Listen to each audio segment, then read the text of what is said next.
আসসালামু আলাইকুম। আমি Mohammad Ashikuzzaman, mechanical engineering duet. আমি তোমাদের সামনে আজকে যে অধ্যায়টি নিয়ে আলোচনা করব সেটি ডিজাইন অফ মেশিন এলিমেন্টের পাওয়ার স্ক্রু ডিজাইন। এই অধ্যায়টি তোমাদের সেমিস্টার ফাইনাল পরীক্ষার জন্য অনেক গুরুত্বপূর্ণ একটি অধ্যায়। এই অধ্যায় থেকে সাধারণত একটা ম্যাথ আসতে দেখা যায় অথবা একটা প্রমাণ আসতে দেখা যায়। এই অধ্যায়ের উপর আমি টোটাল দুইটা ভিডিও করব। দুইটা ভিডিওর মধ্যে তোমার প্রথম ভিডিওতে তোমার এই অধ্যায়ের গুরুত্বপূর্ণ তিনটি প্রমাণ থাকবে। তিনটি প্রমাণের মধ্যে তোমার প্রথম প্রমাণটি সেমিস্টার ফাইনাল পরীক্ষার জন্য মোস্ট ইম্পর্টেন্ট একটা প্রমাণ, এবং দ্বিতীয় প্রমাণটি তোমাদের সেমিস্টার ফাইনাল এবং একই সাথে তোমরা যারা উপসহকারী প্রকৌশলী চাকরির জন্য প্রস্তুতি নিবা পরবর্তীতে তাদের জন্য অনেক ইফেক্টিভ হবে।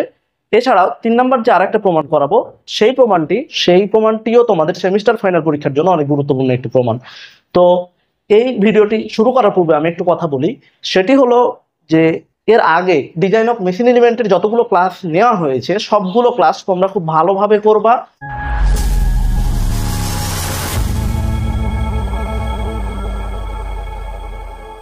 আসলে পাওয়ার স্ক্রু কাকে বলে? পাওয়ার স্ক্রু বোঝায় যে স্ক্রু এর সাহায্যে ঘূর্ণন গতিকে তোমার সরলরৈখিক গতিতে রূপান্তর করা হয়, সেটি মূলত পাওয়ার স্ক্রু। একটা পাওয়ার স্ক্রুর কি কি বৈশিষ্ট্য থাকা আসলে দরকার? পাওয়ার স্ক্রুর যেসব বৈশিষ্ট্য থাকা দরকার সেটা হলো যে সর্বোচ্চ দক্ষতা বা অতিমাত্রায় দক্ষতা থাকতে হবে।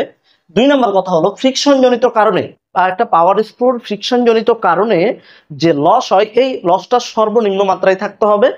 উচ্চ ক্ষয় প্রতিরোধ ক্ষমতা থাকতে হবে এবং দীর্ঘদিন পাওয়ার স্ক্রুর যে অ্যাকুরেসি, যে সূক্ষ্মতা পরিমাপ করার যে ক্ষমতা সেটি থাকতে হবে। স্ক্রুতে সাধারণত 3 প্রকারের থ্রেড ব্যবহার করা হয়।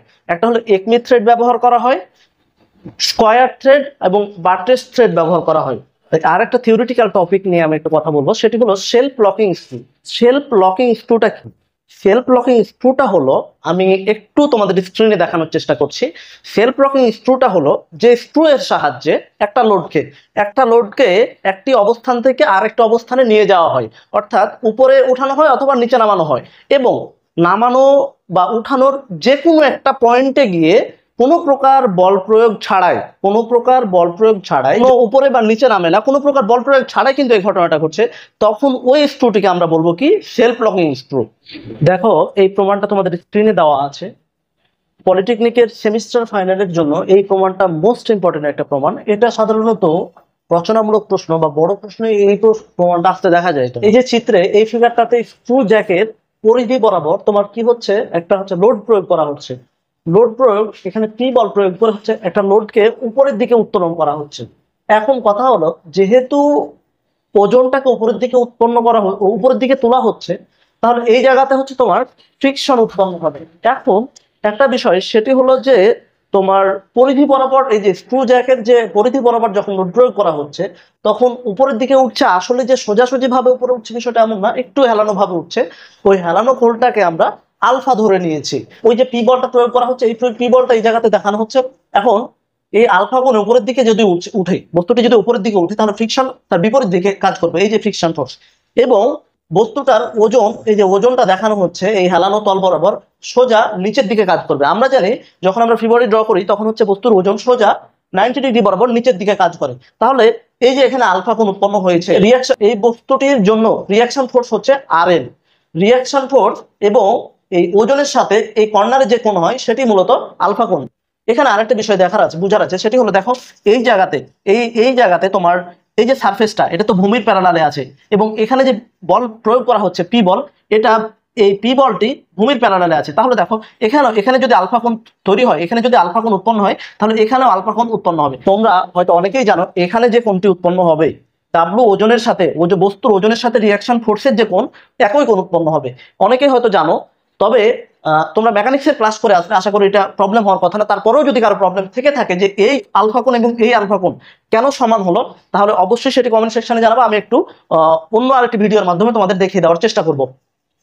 তো দেখো, আমি এই বস্তুটিকে তোমাদের আরেকটু সহজভাবে বোঝানোর জন্য আমি আলাদা জায়গায় আমি ড্র করে নিয়েছি, একবারে সোজাসুজি ভাবে বল বিভাজনের সুবিধার্থে তোমরা বল বিভাজন করে আসছো, তোমাদের বুঝতে যেন সুবিধা হয় এই কারণে আমি এই ফিগারটাকে এখানে একটু সাইডে আমি ড্র করেছি। এখন কিভাবে আমি ড্র করেছি আমি একটু বলি। এখানে যে রিয়াকশন ফোর্স আছে না, এই রিয়াকশন ফোর্সটাকে আমি ধরে নিয়েছি ওয়াই অ্যাক্সিস, এবং এখানে যে ফ্রিকশন ফোর্স আছে ফ্রিকশন ফোর্সটাকে ধরে নিয়েছি আমি এফ এক্সিস। এখন দেখো ফ্রিকশন ফোর্স আমি এক্স এক্সিস ধরেছি, রিয়াকশন ফোর্স আমি ওয়াই এক্সিস ধরেছি, এবং পি বলটা দেখো আনুভূমিকের সাথে আলফা কোণ করে আছে। এখানে দেখো পি বলটাকে আমি আনুভূমিকের সাথে আলফা কোণ করে রেখেছি। তারপরে দেখো ডাব্লু ডাব্লু যে হচ্ছে তোমার ওয়েটটা, বস্তুর যে ওজন ডাব্লু ওয়েটটা দেখো উলম্বের সাথে, উলম্ব মানে কত, আর এর সাথে তোমার দেখো আলফা কোণ করে আছে। দেখো ডাব্লু ওয়েটটাকে আমি আর এর সাথে আলাদা করে নিয়েছি। তোমরা যদি এই ফিগার থেকে সহজেই করতে পারো তাহলে তোমরা এই ফিগারটা আর ড্র করার দরকার নাই। আর যদি করতে না পারো তাহলে তোমাদের আমি বোঝানোর সুবিধার্থে আমি এভাবে করে নিয়েছি। উল্লেখ্য যে তোমাদের পরীক্ষার খাতায় এই ফিগারটা ড্র করা লাগবে না, আমি জাস্ট অল্প একটু বোঝানোর জন্য আমি এটা ড্র করেছি, তোমরা যেন কিছুটা বুঝতে পারো।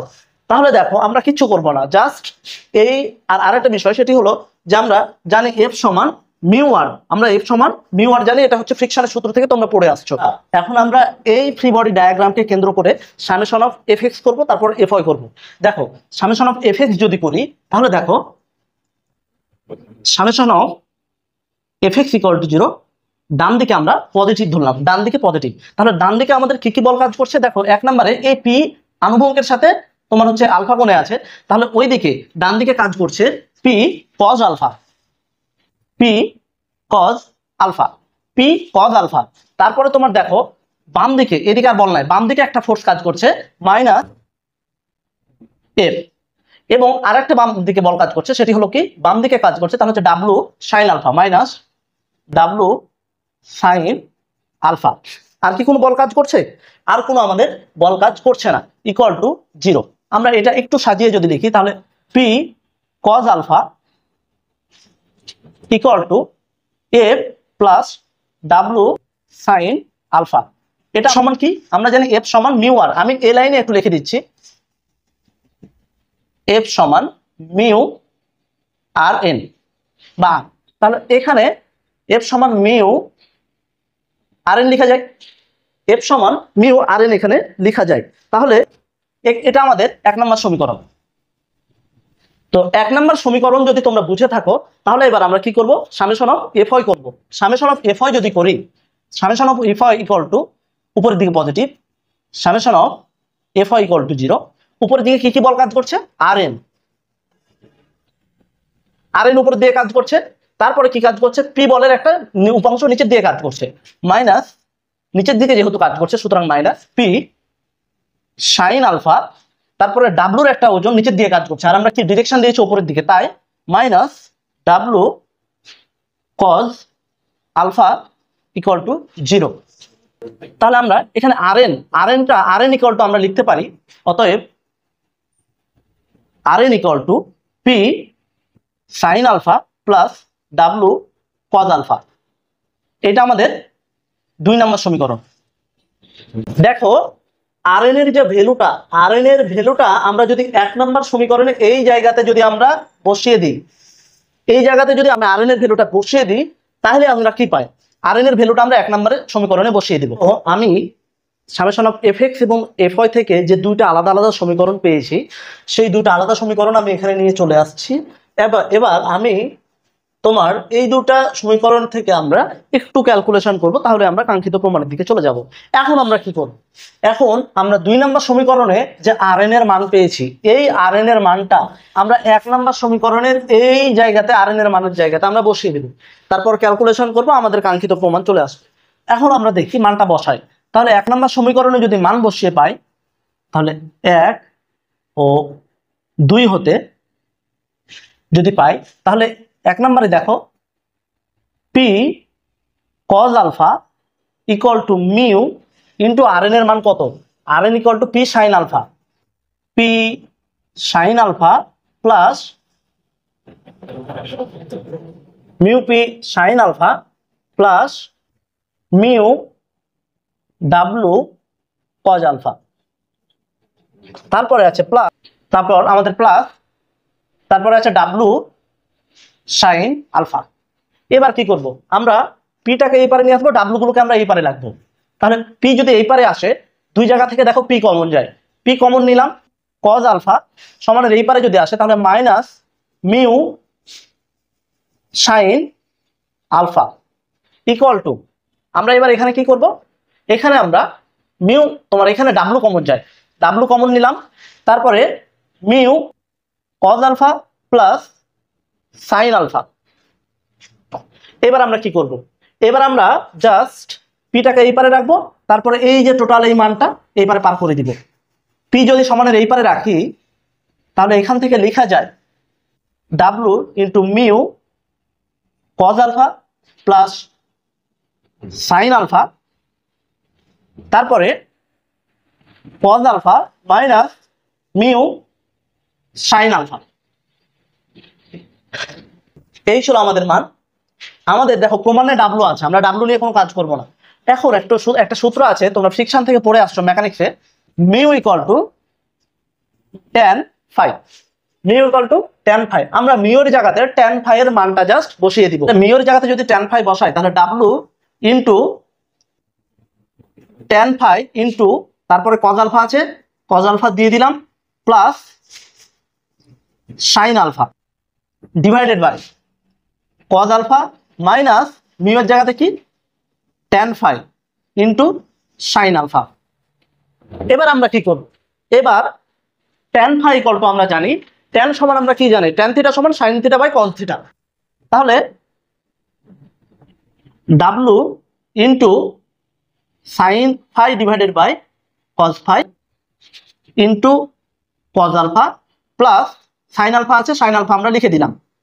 তারপরে কি আছে cos alpha minus sin phi divided by tan phi into sin phi divided by হবে cos phi sorry into sin alpha. এবার আমরা কি করব দেখো, এবার আমরা তোমার cos phi দুই জায়গাতে ও লবেও লসাগু যায় হরেও লসাগু যায়। আচ্ছা আমি একটু ভেঙে ভেঙে করে দিচ্ছি।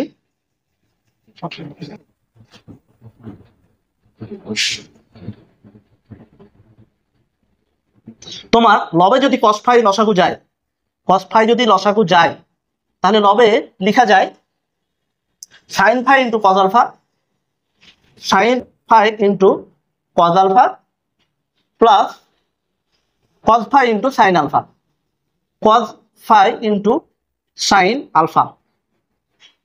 তারপর হরে কি লেখা যায় দেখো, হরে cos phi লসাগু যায়,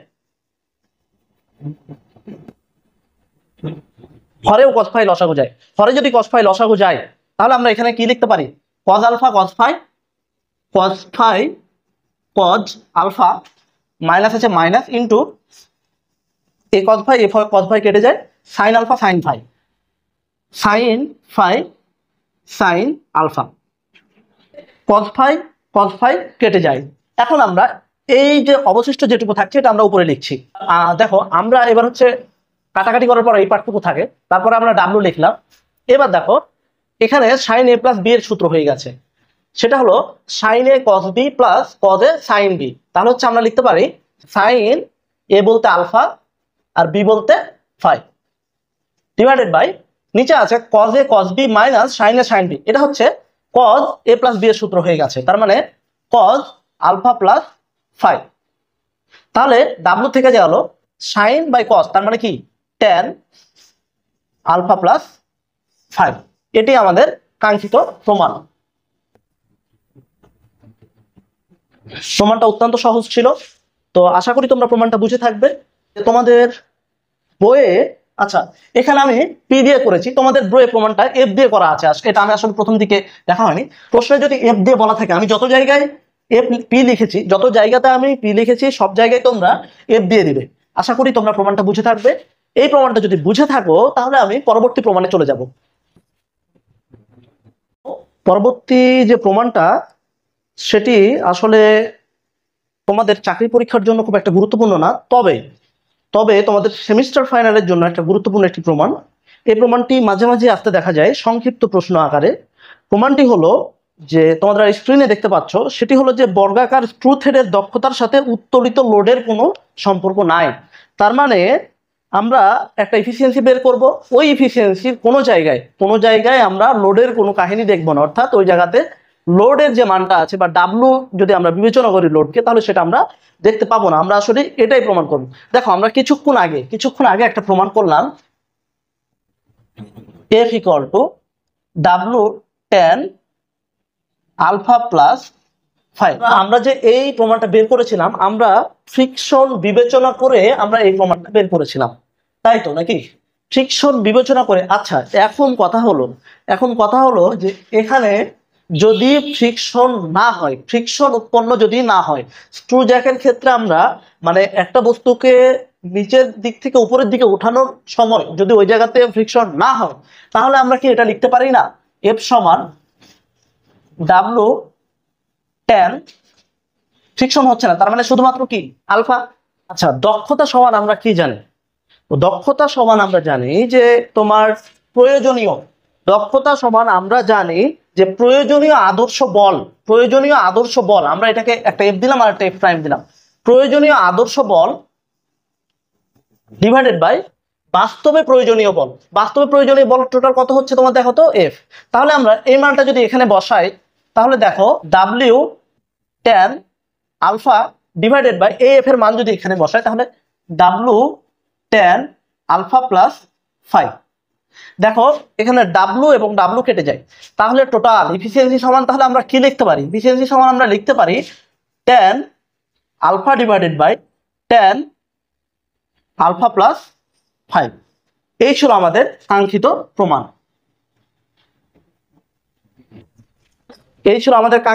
প্রমাণটা অত্যন্ত ছোট ছিল, একটু থিওরি কথা আমি যেটা বললাম ওটা একটু লিখলেই হবে। আমরা প্রমাণটা করব। এই প্রমাণটা মোস্ট ইম্পর্টেন্ট একটা প্রমাণ, তোমাদের সেমিস্টার ফাইনালের জন্য ইম্পর্টেন্ট, এবং তোমরা পরবর্তীতে যারা চাকরির জন্য প্রস্তুতি নিবা তাদের জন্য মোস্ট ইম্পর্টেন্ট একটা প্রমাণ। এই প্রমাণটা দেখো, বলছে যে প্রমাণ করো যে সেলফ লকিং স্ক্রু এর দক্ষতা 50%-এর চেয়ে কম। দেখো সেলফ লকিং, আমরা স্ক্রু এর দক্ষতা নির্ণয়ের একটা সূত্র কিছুক্ষণ আগে নিয়ে আসলাম, দক্ষতা equal to tan alpha divided by tan alpha plus five. এখন সেলফ লকিং স্ক্রু এর ক্ষেত্রে আলফার যে মানটা আছে, এই মানটা হয় ফাইয়ের সমান হবে অথবা ফাইয়ের চাইতে ছোট হবে। এইটা হলো আমাদের কন্ডিশন। সেলফ লকিং স্ক্রু এর ক্ষেত্রে আমাদের এটা কন্ডিশন। তাহলে আমরা দক্ষতা সমান, আমরা এই কন্ডিশন থেকে যদি আমরা এভাবে লিখি, তাহলে tan alpha divided by tan alpha plus five. এখন কথা হলো, আমরা আলফা ইকুয়াল টু যদি ফাই লিখি,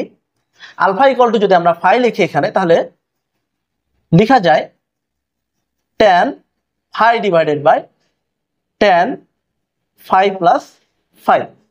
তাহলে এটাকে লেখা যায় tan phi divided by tan two phi. এখন কথা হলো, ট্যান টু ফাই থেকে আমরা কি করব? আচ্ছা, আমরা ত্রিকোণমিতির একটা সূত্র থেকে জানি ট্যান টু থিটা সমান two tan theta divided by 1 minus tan square theta. আমরা জাস্ট এই কাজটা এখানে করব। ট্যান টু ফাই এর যে মানটা আমি এখানে সূত্রটা লিখেছি, দেখো এই যে tan two phi equal to 2 tan phi divided by 1 minus tan square phi. এই সূত্রটা জাস্ট আমি এখানে বসিয়ে দিব। তাহলে লেখা যায় tan phi divided by 2 tan phi divided by 1 minus tan square phi. তাহলে এখন কি করা যায়? এখন আমি একটু সাইডে লিখি, সেটি হলো যে তোমার এই যে 1 মাইনাস ট্যান স্কোয়ার ফাই, এটা তো উপরে চলে যায়, তাহলে লেখা যায় tan phi into 1 minus tan square phi divided by 2 tan phi. এবার কি লেখা যায়? দেখো ট্যান ফাই কাটে, তাহলে লেখা যায় শুধুমাত্র 2 থাকে, 1 divided by 2 minus 1 by 2 tan square phi. দেখো আমরা কিন্তু কাঙ্ক্ষিত প্রমাণের দিকে আমরা চলে আসছি। 1 বাই 2 মানে কত? 0.5। তাহলে এখানে 1 বাই 2 না লিখে আমি 0.5। এখন কথা হলো, আমরা কিন্তু কাঙ্ক্ষিত প্রমাণের দিকে চলে আসছি। তাহলে দক্ষতা ইকুয়াল টু লেখা যায় 0.5 মাইনাস 0.5 ট্যান স্কোয়ার ফাই। এখন কথা হলো, 0.5 কে যদি 100 দ্বারা গুণ করি তাহলে তো 50% হয়। তাহলে এখানে দেখো 50% মাইনাস 0.5 মানে 50% ট্যান স্কোয়ার ফাই। এটাই আমাদের কাঙ্ক্ষিত প্রমাণ। এটাই আমাদের কাঙ্ক্ষিত প্রমাণ। তাহলে দেখো এখানে আমাদের যে প্রমাণে যেটা লেখা ছিল সেটি হলো যে প্রমাণ করো যে সেলফ লকিং স্ক্রু এর দক্ষতা 50% অথবা 50%-এর কম। দেখো যদি 50%-এর কম, আমি দেখো এখানে tan স্কোয়ার ফাইভ যদি মানটা যদি 0 হয়, তাহলে 0-র সাথে এই 50-এর যদি গুণ করি তাহলে তো এই পার 0 হয়, তাহলে ইফিসিয়েন্সির মানটা কত হয়? 50% হয়ে যায়। এখন যদি তোমার এখানে 0 না হয়, 0 যদি না হয়, তাহলে দেখো এখানে ক্যালকুলেশন করার পরে, এই জায়গাতে ক্যালকুলেশন করার পরে 50-এর থেকে বিয়োগ দিতে হচ্ছে, তার মানে কি 50% চাইতে কমে যাচ্ছে। ওই কথাটাই এই জায়গাতে বলছে যে প্রমাণ করে যে সেলফ লকিং স্ক্রু এর দক্ষতা 50% অথবা 50%-এর চাইতে কম। এটাই হলো আমাদের কাঙ্ক্ষিত প্রমাণ।